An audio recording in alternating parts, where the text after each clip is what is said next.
नमस्कार दोस्तों, कैसे हैं आप लोग। उम्मीद करता हूँ अच्छे होंगे, स्वस्थ होंगे और अच्छे से पढ़ाई कर रहे होंगे। आज हम लोग ग्रोथ एंड डेवलपमेंट के क्वेश्चन की श्रृंखला को आगे बढ़ाते हैं। क्वेश्चन पहला, अभिप्रेरणा की अनुचित विधि है। ऑप्शन दंड, ऑप्शन बी प्रगति की जानकारी, ऑप्शन सी प्रतिस्पर्धा, ऑप्शन डी प्रशंसा एवं दोषारोपण। इसका आपका राइट आंसर होगा दंड, क्योंकि क्वेश्चन में अभिप्रेरणा की उचित नहीं बल्कि अनुचित विधि पूछी गई है। जैसा कि आप जानते हैं कि बाल केंद्रित शिक्षा व्यवस्था में दंड की प्रक्रिया निषेध किया गया है। दंड की प्रक्रिया को अच्छा नहीं माना गया है, इसलिए दंड को निषेधात्मक प्रेरणा माना जाता है, जबकि व्यवहार को नियंत्रित करने में सकारात्मक पुनर्बलन दंड से अधिक प्रभावशाली होते हैं। चलिए नेक्स्ट क्वेश्चन 2, निम्नलिखित में से कौन सा जोड़ा सुमेलित नहीं है।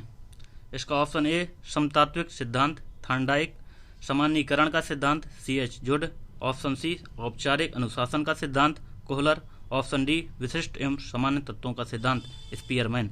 इसका आपका राइट आंसर होगा औपचारिक अनुशासन का सिद्धांत, क्योंकि अनौपचारिक अनुशासन के सिद्धांत को कोहलर ने नहीं बल्कि थार्नडाइक ने दिया है। इस सिद्धांत में नकारात्मक स्थानांतरण होता है, जैसे दर्शन शास्त्र का ज्ञान प्राप्त करने के बाद विज्ञान का ज्ञान प्राप्त करना। इसके अलावा समतात्विक या समरूप तथ्यों का सिद्धांत थार्नडाइक ने ही दिया है। इसमें एक विषय का अध्ययन दूसरे विषय के अध्ययन में सहायक होता है। इन दोनों विषयों में जितनी अधिक समानता होगी, स्थानांतरण भी उतना ही अधिक होगा। जैसे साइकिल चलाने वाले को मोटरसाइकिल चलाना इसलिए जल्दी आ जाता है क्योंकि दोनों में संतुलन प्रक्रिया समान होती है। एक ऑप्शन आपका सामान्यीकरण का सिद्धांत है, जिसको चार्ल्स जड ने दिया है। इसमें इन्होंने बताया कि जब कोई व्यक्ति अपने किसी कार्य के ज्ञान या अनुभव से कोई सामान्य नियम निकाल लेता है तो उस दूसरी परिस्थिति में उसका प्रयोग आसानी से कर सकता है। जैसे उदाहरण के लिए कश्मीर में रहने वाले ज़्यादातर हिंदू और मुसलमान दोनों मांस का प्रयोग करते हैं, क्योंकि दोनों ही सर्दी में बचाव करते हैं। इस संबंध में सामान्यीकरण यह हुआ कि जब सर्दी अधिक पड़ेगी वहाँ के लोग अधिकांशतः मांसाहारी होंगे। इसके अलावा विशिष्ट एवं समान तत्वों का सिद्धांत आपका स्पीयरमैन ने दिया है। इन्होंने बताया है कि बुद्धि दो प्रकार की होती है, एक सामान्य बुद्धि, दूसरी विशिष्ट बुद्धि। इन्होंने बताया कि जीवन में सामान्य बुद्धि का ही उपयोग किया जाता है, अर्थात सामान्य बुद्धि का ही स्थानांतरण होता है, विशिष्ट बुद्धि का नहीं। नेक्स्ट क्वेश्चन है आपका 3, जब पूर्ववर्ती अधिगम नई स्थिति में सीखने की प्रक्रिया को आसान बनाता है तो यह कहलाता है। ऑप्शन ए अधिगम का सकारात्मक अंतरण, ऑप्शन बी अधिगम का निरपेक्ष अंतरण, ऑप्शन सी अधिगम का नकारात्मक अंतरण, ऑप्शन डी अधिगम का शून्य अंतरण। इसका आपका राइट आंसर होगा अधिगम का सकारात्मक अंतरण, अर्थात ए ऑप्शन। इसे धनात्मक अधिगम स्थानांतरण भी कहते हैं। इस स्थानांतरण में पूर्व ज्ञान, अनुभव, प्रशिक्षण नए प्रकार के ज्ञान में सहायता करता है, जैसे साइकिल चलाना मोटरसाइकिल चलाने में सहायता करता है। नकारात्मक अधिगम में जो होता है स्थानांतरण होता है, यदि पूर्व अधिगम नए अधिगम में बाधा उत्पन्न करे, जैसे भारत में व्यक्ति दाएं हाथ से गाड़ी चलाते हैं, वहीं यूरोपियन कंट्री में जो है बाएं तरफ से गाड़ी चलाई जाती है, इसलिए ये कठिन हो जाता है। और शून्य अधिगम जो होता है, शून्य अधिगम में स्थानांतरण होता है यदि पूर्व अधिगम नए अधिगम में ना तो सहायता करे और न ही किसी प्रकार का बाधा उत्पन्न करे, जैसे गणित सीखने के बाद हिंदी भाषा का सीखना। नेक्स्ट क्वेश्चन है आपका 4, व्यक्ति के अचेतन मन के अध्ययन हेतु उपयोग की जाने वाली व्यक्तित्व मापन की विधि है। ऑप्शन ए वस्तुनिष्ठ विधि, ऑप्शन बी प्रक्षेपी विधि, ऑप्शन सी व्यक्तिनिष्ठ विधि, ऑप्शन डी मनोविश्लेषण विधि। इसका आपका राइट आंसर होगा प्रक्षेपी विधि, अर्थात ऑप्शन बी। यह एक ऐसी विधि है जिसके द्वारा व्यक्ति की छिपी हुई अचेतन मन की इच्छाओं और रुचियों का पता लग जाता है। यह आपकी बहुत ही इम्पोर्टेंट विधि है, इसको आपको जरूर ध्यान रखना चाहिए, क्योंकि इसमें और भी विधियाँ आती हैं, जैसे सहचर्य विधि, रचना पूर्ति विधि, वाक्य रचना पूर्ति विधि, अभिव्यक्ति, IBT स्याही धब्बा परीक्षण, TATB जैसे प्रासंगिक अंतर्बोध परीक्षण, CAT बालक अंतर्बोध परीक्षण, SAT वृद्ध अंतर्बोध परीक्षण। व्यक्तिनिष्ठ विधि में आपका एक समय में एक व्यक्ति के व्यक्तित्व का मापन किया जाता है, जबकि वस्तुनिष्ठ विधि में आपका एक समय में 2 या 2 से अधिक व्यक्तियों के व्यक्तित्व का मापन किया जाता है। नेक्स्ट क्वेश्चन है आपका 5, बालक के विकास की किस अवस्था में इलेक्ट्रा एवं ओडिपस ग्रंथियों का विकास प्रारंभ होता है। ऑप्शन ए है शैशवावस्था, ऑप्शन बी किशोरावस्था, ऑप्शन सी बाल्यावस्था, ऑप्शन डी प्रौढ़ावस्था। इस क्वेश्चन का आपका राइट आंसर होगा शैशवावस्था, क्योंकि इन ग्रंथियों के विषय में ही फ्रायड ने बताया है। ओडिपस जो ग्रंथि होती है उसमें लड़कों का माँ के प्रति झुकाव व पिता के प्रति ईर्ष्या और गुस्से की अभिव्यक्ति है, जबकि इलेक्ट्रा ग्रंथि लड़कियों के पिता के प्रति झुकाव व माँ के प्रति ईर्ष्या की अभिव्यक्ति है। चलिए नेक्स्ट क्वेश्चन है आपका 6। निम्नलिखित में से कौन सा कथन अभिवृद्धि की विशेषता को नहीं दर्शाता है? ऑप्शन ए मात्रात्मक पक्ष है, ऑप्शन बी यह मापनीय नहीं है, ऑप्शन सी यह जीवन पर्यंत चलने वाली प्रक्रिया नहीं है, ऑप्शन डी यह केवल शारीरिक विकास दर्शाता है। इसका आपका राइट आंसर होगा यह मापनीय नहीं है, अर्थात ऑप्शन बी, क्योंकि वृद्धि से उत्पन्न जो परिवर्तन होता है इसको मापा जा सकता है। वृद्धि आकार हो गया, ऊंचाई हो गई, भार वृद्धि से संबंधित होता है। यह परिणात्मक परिवर्तन से संबंधित होता है, जैसे भ्रूण अवस्था से आरंभ होती है और यह एक विशेष आयु में समाप्त हो जाती है। चलिए नेक्स्ट क्वेश्चन है आपका 7। बुद्धि तार्किक चिंतन है, बुद्धि की यह परिभाषा दी है। ऑप्शन ए स्टर्न ने, ऑप्शन बी टर्मन ने, ऑप्शन सी स्पीयरमैन ने, ऑप्शन डी बिनेट ने। इसका आपका राइट आंसर है स्टर्न ने, अर्थात ऑप्शन ए। स्टर्न ने क्या कहा है कि नई स्थिति में समायोजित होने की योग्यता ही बुद्धि है, जबकि ऑप्शन बी में आपका टर्मन दिया, तो टर्मन ने जो बताया है कि बुद्धि अमूर्त विचारों के बारे में सोचने की योग्यता है।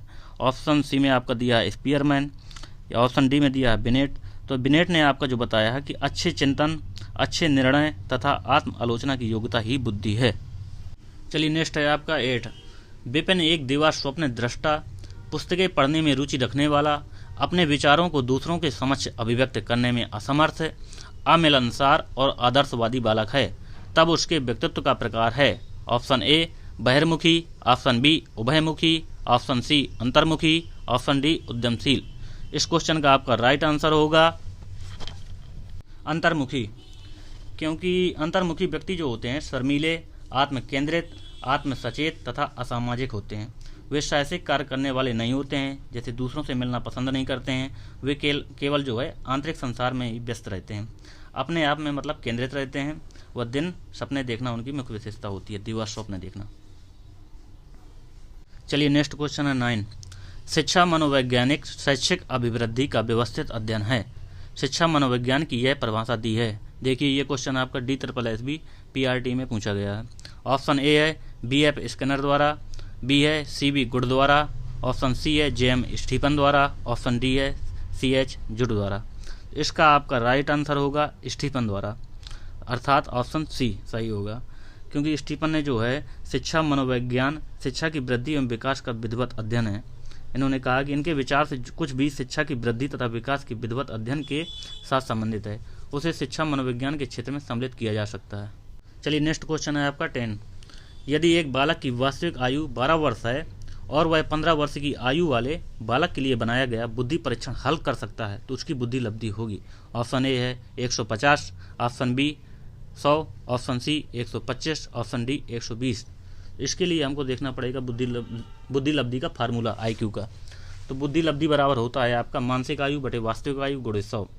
तो इसमें जो है मानसिक आयु दी गई है 15 और वास्तविक आयु दी गई है 12, तो 15 बटे 12 गुणे 100, अर्थात इसको हल करने के बाद आपका आंसर निकल के आएगा 125। चलिए नेक्स्ट क्वेश्चन देखते हैं 11। इसमें दिया निम्न में से कौन सी प्रतिभावान बालक की विशेषता है। यह भी आपका क्वेश्चन DSSB में पूछा गया है।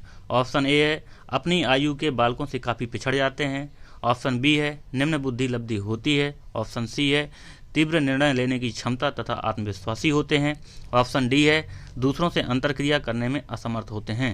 इसका आपका राइट आंसर होगा तीव्र निर्णय लेने की क्षमता तथा आत्मविश्वासी होते हैं, अर्थात आपका ऑप्शन हुआ सी, क्योंकि प्रतिभावान बालकों में बुद्धि लब्धि जो होती है 120 से अधिक होती है। इनमें तीव्र निर्णयकर्ता एवं आत्मविश्वासी होते हैं ये लोग। ये केवल बुद्धि में ही उत्तम नहीं होते हैं बल्कि शारीरिक, संवेगात्मक, सामाजिक शिक्षा तथा अपनी आयु के बच्चों से कई विशेषताओं में भी उत्तम होते हैं। चलिए नेक्स्ट क्वेश्चन 12 नंबर का क्वेश्चन आपको कह रहा है मानसिक आयु की संकल्पना का सर्वप्रथम प्रयोग किया गया था। ऑप्शन ए विनय साइमन मापनी 1905, विनय साइमन मापनी 1908, ऑप्शन सी विनय साइमन मापनी 1911, ऑप्शन डी विनय साइमन मापनी 1916। इस क्वेश्चन का आपका राइट आंसर होगा विनय साइमन मापनी 1911, क्योंकि मानसिक आयु की विनय साइमन संकल्पना जो है 1911 में प्रयुक्त की गई थी। चलिए नेक्स्ट क्वेश्चन है आपका 13। इसमें यदि एक बालक की वास्तविक आयु 12 वर्ष है तथा उसकी बुद्धि लब्धि स्तर 75 है तो उसकी मानसिक आयु क्या होगी। ऑप्शन ए दिए है 8 वर्ष, ऑप्शन बी दिए है आपका 9 वर्ष, ऑप्शन सी दी है आपका 10 वर्ष, ऑप्शन डी है 12 वर्ष। तो इसको भी आपको इसी फार्मूले में रखकर हल करना है। जैसे आपका मानसिक आयु बराबर हो जाएगा बुद्धि लब्धि गुणे वास्तविक आयु बटे 100। तो आपको जो है बुद्धि लब्धि की जगह 75 रख देना है, वास्तविक आयु की जगह आप 12 रखेंगे, तो मानसिक आयु बराबर आपका हो जाएगा 75 गुणे 12 बटे 100। तो आप हल करेंगे तो इसका आंसर आपका निकल के आ जाएगा 9 वर्ष। चलिए नेक्स्ट क्वेश्चन है आपका 14। बच्चे दुनिया के बारे में अपनी समझ का सक्रियता से निर्माण करते हैं, यह कथन है। ऑप्शन ए पियाजे, option B Kohlberg, option C Pavlov, option D Skinner. इसका आपका राइट आंसर होगा पियाजे, क्योंकि पियाजे ने आपको बताया था कि बच्चे जो होते हैं नन्हे वैज्ञानिक होते हैं, कि बच्चे जो होते हैं नन्हे वैज्ञानिक या छोटे वैज्ञानिक होते हैं जो दुनिया के बारे में अपनी समझ का सक्रियता से निर्माण करते हैं। उन्होंने ये भी बताया कि बच्चों के मस्तिष्क में सूचनाओं को जो है उड़ेला नहीं जा सकता। चलिए नेक्स्ट क्वेश्चन देखते हैं 15। बहुविकल्पीय बुद्धिमत्ता सिद्धांत के अनुसार जानवरों, खनिजों तथा पौधों की सभी किस्मों की पहचान करने तथा वर्गीकृत करने की योग्यता कहलाती है। ऑप्शन ए प्राकृतिक बुद्धिमत्ता, ऑप्शन बी भाषागत बुद्धिमत्ता, ऑप्शन सी स्थानिक बुद्धिमत्ता, ऑप्शन डी तार्किक गणितीय बुद्धिमत्ता। तो इसका आपका राइट आंसर होगा प्राकृतिक बुद्धिमत्ता। जो प्राकृतिक बुद्धिमत्ता होती है इसको गार्डन की बहुविकल्पीय बुद्धिमत्ता का एक भाग है। इस प्रकार की बुद्धिमत्ता के धारक जो होते हैं पौधे उगाने, जानवरों की देखभाल करने में अधिक रुचि लेते हैं। चलिए नेक्स्ट क्वेश्चन है आपका 16। लोगों का बहुभाग औसत है, कुछ अधिक बुद्धिमान हैं और कुछ बहुत मंद बुद्धि हैं। यह कथन स्थापित सिद्धांत पर आधारित है। इसके आपके ऑप्शन ए बुद्धिमत्ता का वितरण, ऑप्शन बी बुद्धिमत्ता का विकास, ऑप्शन सी बुद्धिमत्ता तथा लिंग भिन्नता, ऑप्शन डी बुद्धिमत्ता तथा प्रजाति भिन्नता। इसका आपका राइट आंसर होगा बुद्धिमत्ता का वितरण, अर्थात ऑप्शन ए, क्योंकि बुद्धिमत्ता का वितरण एक घंटी के आकार के वक्र द्वारा दिखाया जाता है जिसमें अधिकतर स्कोर औसत के आसपास स्थिर होते हैं। चलिए नेक्स्ट क्वेश्चन है आपका 17 नंबर का। एक शिक्षिका अपने शिक्षार्थियों की विभिन्न अधिगम शैलियों को संतुष्ट करने के लिए वैविध्यपूर्ण कार्यों का उपयोग करती है, वह किससे प्रभावित है। ऑप्शन ए है आपका गार्डनर के बहुबुद्धि सिद्धांत, ऑप्शन बी वाइगोस्की के सामाजिक सांस्कृतिक सिद्धांत, ऑप्शन सी पियाजे के संज्ञानात्मक विकास के सिद्धांत, ऑप्शन डी कोहलबर्ग के नैतिक विकास के सिद्धांत। इसका आपका राइट आंसर होगा गार्डनर के बहुबुद्धि सिद्धांत, अर्थात आपका ऑप्शन हुआ ए, क्योंकि गार्डनर के जो बहुबुद्धि सिद्धांत के अनुसार 7 प्रकार की बुद्धि होती हैं। गार्डनर ने जो है 7 प्रकार की बुद्धियों के बारे में बताया। व्यक्ति की बौद्धिक कार्य प्रणाली के स्तर के मूल्यांकन के लिए बुद्धि के सभी 7 प्रकारों का ज्ञान होना अति आवश्यक है। नेक्स्ट क्वेश्चन है आपका 18। प्रथम बिनेट साइमन परीक्षण संशोधन के साथ 1908 और कब दिखाई दिया। ऑप्शन ए है 1911, ऑप्शन बी है 1913, ऑप्शन सी है 1912, ऑप्शन डी है 1914। इसका आपका राइट आंसर होगा 1911, क्योंकि बिनेट तथा साइमन के योगदान से प्रथम बुद्धि परीक्षण का निर्माण 1950 में हुआ था। इसके बाद 1908 में जो है आपका बुद्धि परीक्षण में सुधार करके उसको नवीन रूप में प्रस्तुत किया गया था। 1911 में जो है आपका बिनेट साइमन परीक्षण का रूपांतरण जो है अंग्रेजी में किया गया था। अंग्रेजी में इसका रूपांतरण जो है गोडार्ड ने किया था। चलिए नेक्स्ट क्वेश्चन 19 देखते हैं। 19 में आपका एक 25 वर्ष का लड़के का IQ स्तर क्या होगा जिसकी मानसिक उम्र 16 होगी। ऑप्शन ए दिया है आपका 64, option B 80, option C 75, option D 100। तो इसका आपका जो है इसको भी इसी तरीके से हल करना पड़ेगा। जैसे IQ बराबर आपका होता है मानसिक आयु बटे वास्तविक आयु गुणे 100। तो आपका जो है मानसिक आयु इसमें दिया है 16 बटे वास्तविक आयु जो दिया है 25, तो 16 बटे 25 गुणे 100 करेंगे, इसको हल करेंगे तो आपका राइट आंसर 64 आएगा। चलिए नेक्स्ट क्वेश्चन है आपका 20। इसमें IQ परीक्षा में 16 साल के एक बच्चे के 75 अंक आते हैं तो उसकी मानसिक उम्र क्या होगी। इसका option A 12, option B 8, option C 14, option D 15। ये भी आपका इसी तरीके से हल होगा, इसी IQ के फार्मूले से। IQ बराबर आपका होता है मानसिक आयु बटे वास्तविक आयु गुणे 100। इसी फार्मूले में आप रख देंगे, क्योंकि इसमें जो है बुद्धि लब्धि रखना है। बुद्धि लब्धि आपका दी है 75 जो अंक में दी है, तो इसको IQ की जगह आप 75 रख देंगे बराबर मानसिक आयु बटे आप कर देंगे 16 गुणे 100। तो मानसिक आयु बराबर आपका हो जाएगा 75 गुणे 16 बटे 100। इसको काटेंगे तो आपका जो है 25 से 3 बार गया 100 20 आया, तो आपका राइट आंसर 12 हो जाएगा। चलिए नेक्स्ट क्वेश्चन आपका है 21। इसमें है एक प्रतिभाशाली बच्चे को कभी भी परिभाषित नहीं किया जा सकता। ऑप्शन ए दिया है इसका उसकी बुद्धि IQ 140 या उससे अधिक है। ऑप्शन बी, संगीत, कला, सामाजिक नेतृत्व और अभिव्यक्ति के अन्य रूपों में उसका प्रदर्शन लगातार उल्लेखनीय है। ऑप्शन सी, उसकी क्षमता आबादी के ऊपरी 2% से 3% की सीमा के भीतर है। ऑप्शन डी, जो अपनी उम्र के अन्य लोगों से बेहद अलग है। इसका आपका राइट आंसर होगा उसकी क्षमता आबादी के ऊपरी 2 से 3% की सीमा के भीतर है। तो आपका राइट आंसर हुआ सी, क्योंकि बाकी तीनों विकल्प जो हैं प्रतिभाशाली बच्चे की विशेषता को प्रदर्शित करते हैं, लेकिन हम यह नहीं कह सकते हैं कि उनकी आबादी 2% या 3% ही होगी, यह ज़्यादा भी हो सकती है। प्रतिभाशाली विद्यार्थी को संवर्धन संबंधी कार्य देने चाहिए ताकि उनका विकास अधिक हो सके। अगला क्वेश्चन है आपका 22। यदि एक बच्चे की कला अनुक्रमिक आयु 60 माह है और उसकी मानसिक आयु 66 माह है तो उसका IQ क्या होगा? ऑप्शन ए है 90, ऑप्शन बी है 100, ऑप्शन सी है 110, ऑप्शन डी है निर्धारित नहीं किया जा सकता। तो इसका आपका जो है राइट आंसर होगा, आपको इसी फार्मूले से फिर से निकालना पड़ेगा। बुद्धिमत्ता जो IQ बराबर आपका होता है मानसिक आयु बटे वास्तविक आयु गुणे 100। तो मानसिक आयु आपका दिया है 66 माह, क्योंकि दोनों माह में दिया है तो इसलिए इसको ईयर में कन्वर्ट नहीं करना पड़ेगा। तो मानसिक आयु आपका 66 हो गई बटे वास्तविक आयु आपका 60 हो गई गुणे 100 हो गया। तो आप इसको हल करेंगे तो आपका आंसर इसमें 110 आ जाएगा। चलिए नेक्स्ट क्वेश्चन है आपका 23। साइकोमेट्रिक परीक्षण में जी कारक का अस्तित्व किसके द्वारा प्रस्तावित किया गया? ऑप्शन ए है Binet, option B Thorndike, option C Babbage, option D Spearman. तो इसका आपका राइट आंसर होगा स्पीयरमैन, क्योंकि द्विकारक सिद्धांत का प्रतिपादन जो है वो स्पीयरमैन ने 1927 में किया था। स्पीयरमैन ने कहा था कि बुद्धि 2 कारकों से मिलकर बनी है। एक पहला कारक उन्होंने बताया सामान्य कारक, जिसको उन्होंने जी कारक कहा। दूसरा उन्होंने बताया विशिष्ट कारक, जिसको उन्होंने एस कारक कहा। जी कारक जो होता है इसे जन्मजात योग्यता कहा जाता है, इसलिए कहा जाता है क्योंकि सभी मानसिक क्रियाओं को करने में इसकी आवश्यकताएं होती हैं। दैनिक जीवन में जो आपका जी कारक महत्वपूर्ण होता है। चलिए नेक्स्ट क्वेश्चन देखते हैं 24। हार्वर्ड गार्डनर के बहुबुद्धिमत्ता सिद्धांत के अनुसार विद्यालयों में बुद्धिमत्ता के किस रूप का सम्मान नहीं किया जाता? ऑप्शन ए स्थानिक, ऑप्शन बी भाषा संबंध, ऑप्शन सी तार्किक, ऑप्शन डी उपर्युक्तों में से कोई नहीं। तो इसका आपका राइट आंसर होगा उपर्युक्तों में से कोई नहीं, क्योंकि 1983 में गार्डनर ने बहुबुद्धि नामक एक नए सिद्धांत का प्रतिपादन किया और गार्डनर महोदय ने यह भी बताया कि बुद्धि का जो स्वरूप होता है एकाकी ना होकर बहुप्रकारीय होता है।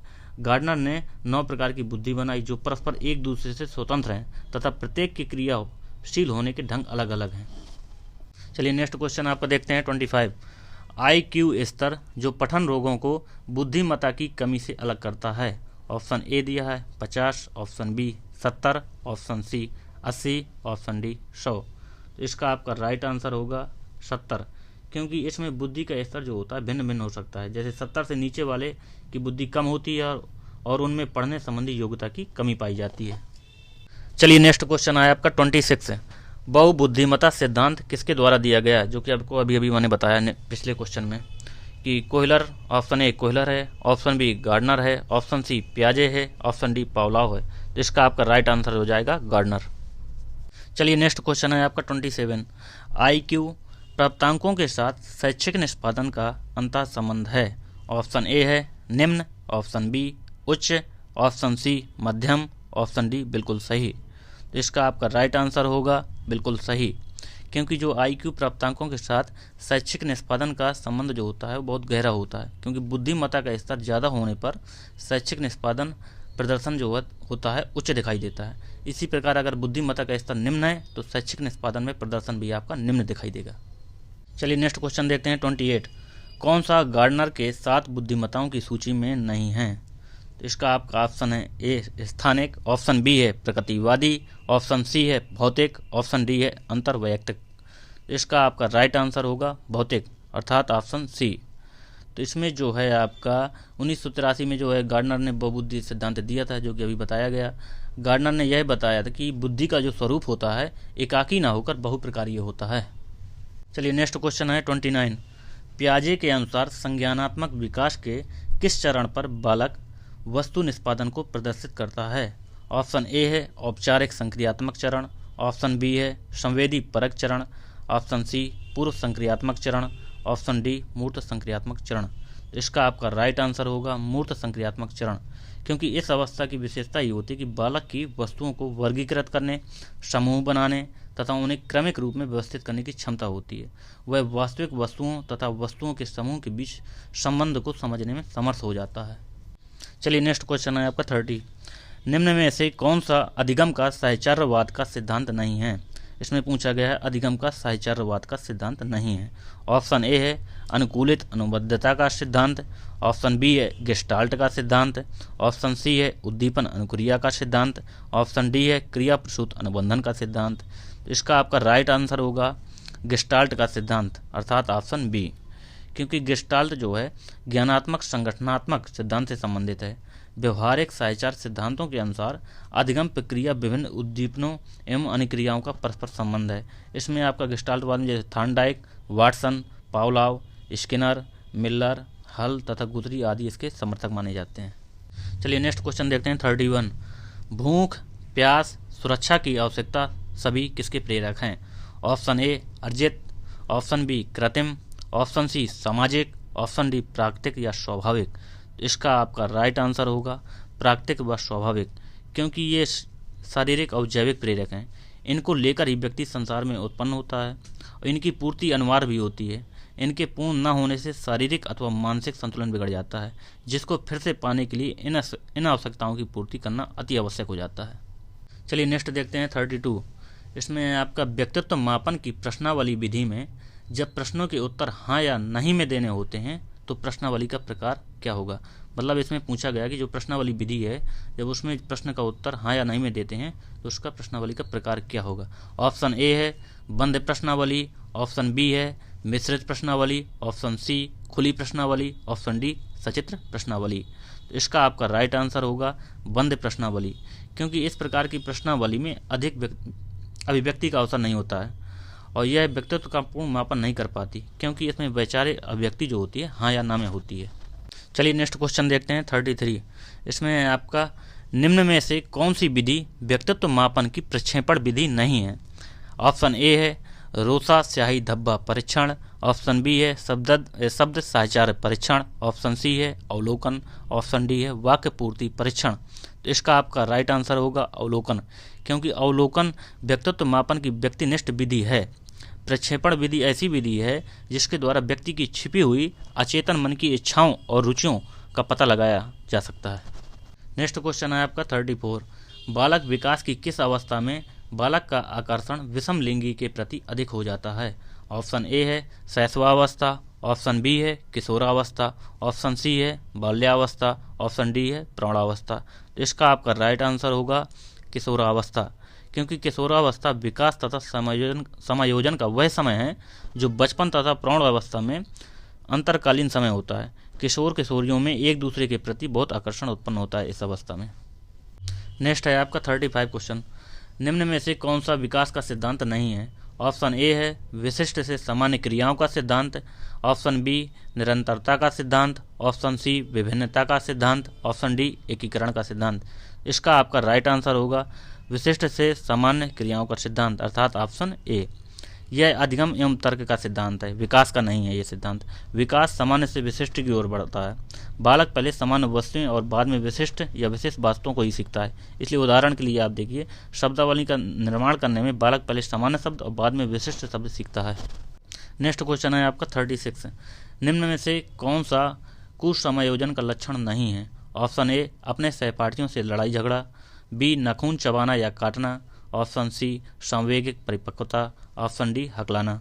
इसका आपका राइट आंसर होगा संवेगिक परिपक्वता, क्योंकि कुछ समायोजित जो बालक होते हैं गलतियों पर अधिक उत्तेजना दिखाते हैं, उनमें संवेगिक परिपक्वता का अभाव देखने को मिलता है। लड़ाई झगड़ा करना, नाखून चबाना, हकलाना उनके संवेगिक अपरिपक्वता के लक्षण को दर्शाते हैं।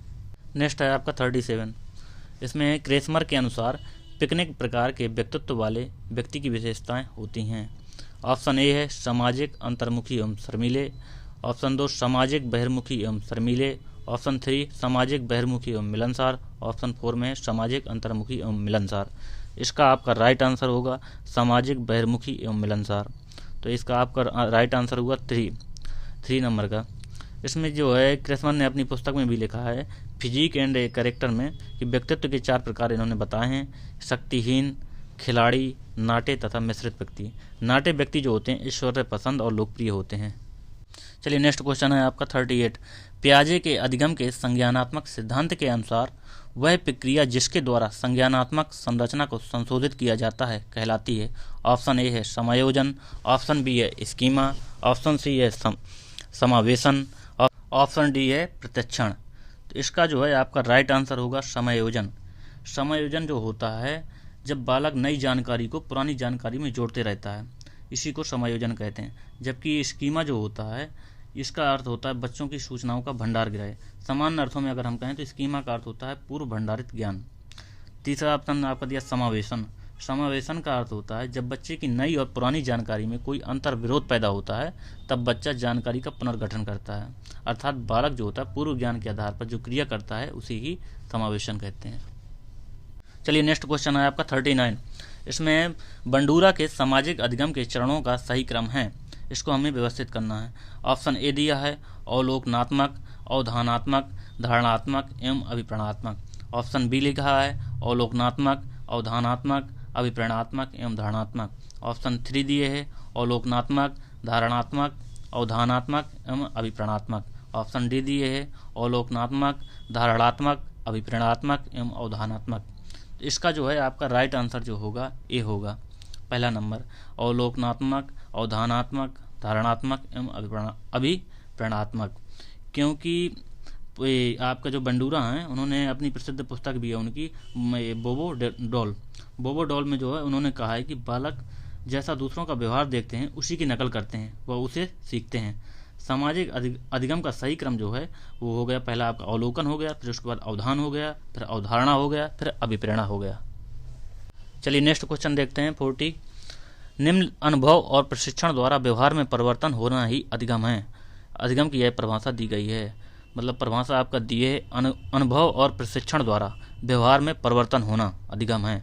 ऑप्शन ए दिया है स्किनर द्वारा, ऑप्शन बी दिया है गेट्स एवं अन्य द्वारा, ऑप्शन सी दिया है हिलगार्ड द्वारा, ऑप्शन डी दिया है जेपी गिलफोर्ड द्वारा। तो इसका आपका जो राइट आंसर होगा वो गेट्स एवं अन्य होगा, क्योंकि स्किनर अधिगम में अर्जित व धारण करने की शक्ति को शामिल करना चाहते हैं, जबकि हिलगार्ड के अनुसार क्या है कि अधिगम पुराने अनुभवों के परिणाम स्वरूप व्यवहार में होने वाले अपेक्षाकृत स्थायी परिवर्तन है। गिलफोर्ड के अनुसार आपका क्या है अधिगम, गिलफोर्ड ने बताया कि व्यवहार के कारण व्यवहार में होने वाला परिवर्तन ही अधिगम है। चलिए नेक्स्ट क्वेश्चन देखते हैं 41। अवबोधात्मक उद्देश्य के विशिष्टीकरण का उदाहरण है।